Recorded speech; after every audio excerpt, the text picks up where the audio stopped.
Hey everyone! Recently I made a video about a new end fight strategy called the zero cycle.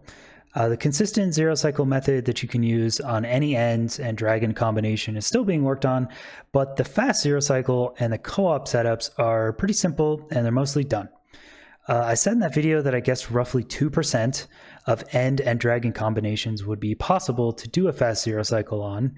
And now that I've explored a lot more and I've practiced for many hours, I found that that number is much higher than 2%.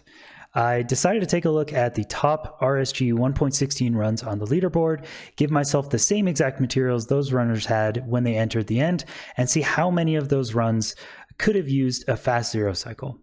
So what I'm showing here is the list of top 10 runs on the 116 RSG leaderboard at the time of this video, and I also decided to include nEmerald's very recent sub 12, assuming it'll be accepted. And congrats to nEmerald on that one. So there's actually 11 runs total.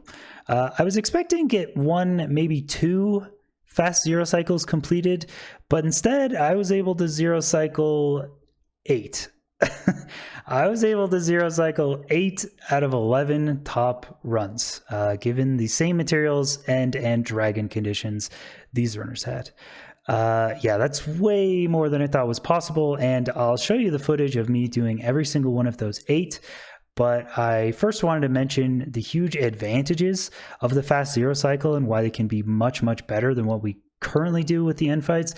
But at the same time, I also still want to highlight that it's not really as good as the numbers are going to make it look. So first let's look at the upsides. The fast zero cycle has a very narrow window of end fight times because the whole idea is to beat the dragon to the first node and kill it before it even gets there. So there's no waiting around for dragon perch RNG. If you get the right end plus dragon combo and you're skilled enough, this has a very high chance of working. So the average 30 seconds of time save is nice, but I don't really even want to focus on this column. The biggest benefit of doing a fast zero cycle is the consistency. When E-Ring strategies started coming out, a big argument against their usefulness was, well, if I have to dig through a wall to get to a bastion, then it's not going to be a PB run anyway. But E-Ring is a lot more about consistency than it is about time save. If you can reset faster and know exactly which direction to head to right away in the nether, you're going to get more completed runs at PB pace, and your PB is going to go down faster. So the fast zero cycle is the same. If you enter end at PB pace, you're going to have less end fights be ruined by 5-minute dragon perch if you don't have to wait for the perch in the first place. This isn't going to work every time, but it's going to work sometimes, and that's going to lower your PB faster with the same amount of playtime. Okay, so now that I've said how great and wonderful zero cycles are, let's talk about the downsides. I hope you'll forgive me when I said I reran the end fight from each one of these runs with the exact same materials, because on some of them I needed a couple extra items to meet the minimum requirements to be able to fast zero cycle using the setup we have now. For this current setup, I was using 2 ender pearls, 2 obsidian, at least 5 beds, and a gold pick in case you get an end cage spawn where you have to mine some endstone. It's not required. Some of these you can use an iron pick as well, but it's really nice to have in case you get a bad combination of endstone and tower height. So here actually the extra materials I had to give myself on a few of these runs in order to zero sec them.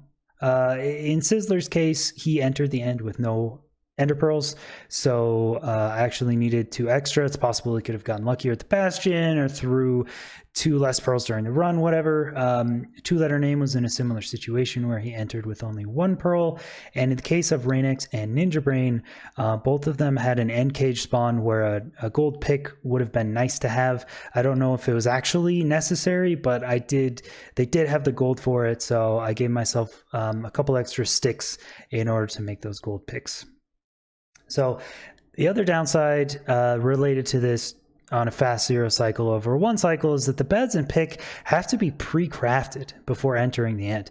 These fights are so short that you really don't have any crafting time once you enter the end. So I used the same materials they had, but I pre-crafted their beds before entering end. And some runs, this is, totally fine to task overlap. This isn't going to cost you any time. You could do this at a blaze spawner, but in some runs, that's not really possible. Like, for instance, in Brentilda's run, where there was a 5 RD fortress, there was really no time to task overlap and craft beds. So that crafting time would have to come out of the run somewhere. Now, the worst thing about the fast zero cycle is that it's mainly an attempt to remove dragon perch RNG from the end fight. But sadly, the terrain in the end and the random 20 block variance that the dragon has in choosing its first target block makes this difficult to impossible on certain seeds. Seeds like Brentilda's and nEmeralds are very straightforward. As you can see from the likelihood I kind of calculated, that I'll go over the calculations later. On those two seeds, the end spawn platform is very nice and open. You get a front spawning dragon, you get a pretty nice pillar height, and as long as the dragon doesn't choose a very high initial target block, it will just continue to spiral downwards towards the same spot, allowing you to chain bed hits pretty easily. Some seeds like Couriways, though, for instance, the dragon spawns as a back dragon with kind of an inconvenient pillar height, so we actually have to get lucky and hope the dragon chooses a lower than average target block so it doesn't just fly away before it gets to the height where we can chain those bed hits. So overall, I've adjusted my initial guess of the fast zero cycle working only 2% of the time. I do believe the number is a lot closer to 25%, potentially even higher than that, as more strategies are developed. So now I'm just going to show you these 8 end fights, and I'm going to break them up into 4 different types of zero cycles, where there was either a front dragon with short tower, a front dragon with a tall tower, a back dragon with a short tower, and a back dragon with a tall tower. So these first 2 end fights from Brentilda's and nEmerald's PB seeds were the easiest to do a fast zero cycle on. They start with a very open end, they have a front dragon, and a good pillar height that's a little bit low, so you could throw 2 pearls and get up to the top of this pillar very quickly doing a setup. This gives them about 60 to 70% success rate. And I'll be making a video explaining all of the different obsidian pillar heights in the end, how to make a zero cycle for 9 out of the 10 of them, and another video after that explaining all of the math and technical details behind why this works only sometimes. For these 2, Brentilda had enough materials in his inventory before entering in to make 6 white beds and 2 yellow beds. Soul sand was really the most abundant block, so I used that as a building material, which is a bit awkward, but doable. And nEmerald had enough materials for 7 white beds, so it was a pretty comfy end fight. I would also highly recommend using the pick block hotkey, which I use for pretty much every end fight here. You can bind that hotkey from the menu, and it pulls items of the same type from your inventory into your hotbar as long as you're looking at that item. So you could place a white bed, use that hotkey, and then it pulls another bed from your inventory directly in your hotbar.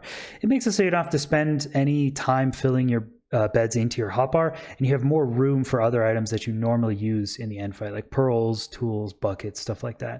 These next 4 end fights from Sizzler, FE, reignex, and Ninjabrain's PB seeds also have a front dragon, but this time there's a taller pillar, so I had to do a fast zero cycle from the side of the obsidian pillar instead of above it.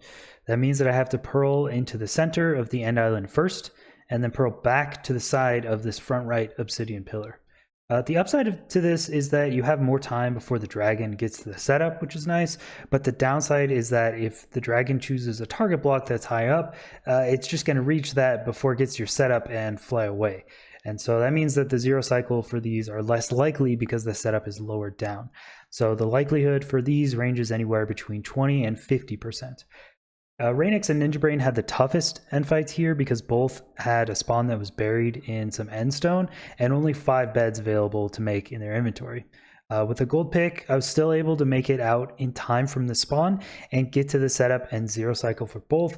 In reignex's case, I could have gotten a 6 bed fairly easily, but I did have to reset this and try multiple times in order to get this 5 bed. 5 bed is very difficult for the zero cycle, and Ninjabrain had enough materials for an extra respawn anchor, so I decided to do an anchor explosion first and then use the 5 beds.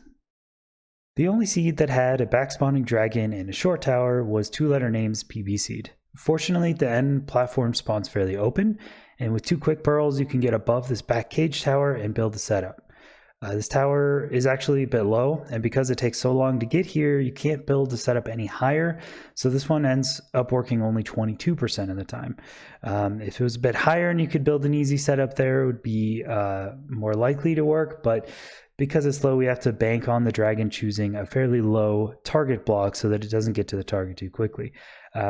TwoLetterName also only had enough materials to make 5 beds, so this definitely took me a few attempts. I'd say that now that I've had hours and hours of practice with this slow circling 0 cycle style of chaining beds, the fast 0 cycle takes exactly 1 more bed on average than a 1 cycle. For 1 cycle, most runners can hit a 4 bed with lots of practice and the right dragon height, but they're very confident with 5. With enough fast 0 cycle practice, top runners should be able to hit a 5 bed here, but be very confident with 6. TwoLetterName's end fight actually took me 58 seconds here, while in his run he got an instant perch and finished it in 57 seconds. So this is actually the only end fight here that loses time over the run itself, but it's 1 second. And again, 0 cycling is more about consistency. A successful 0 cycle is going to be just about the same amount of time as an instant perch 5 bed. The last end fight I'll show here is from Couriway's PB seed, where he had a back dragon with a tall tower. It's fairly easy to get to with 2 pearls and build a setup on the side here. Couriway had plenty of beds on entering, so I just wanted to make sure I completed the 0 cycle without too many attempts. Again, because the setup is so low, this only has a 22% chance of working, and I do end up doing a 7 bed here because I know I have beds to spare. With this cycle, the sooner you trigger the beds on each circle, the more damage you'll get because it's focused more on the dragon's head, but there's less upward knockback.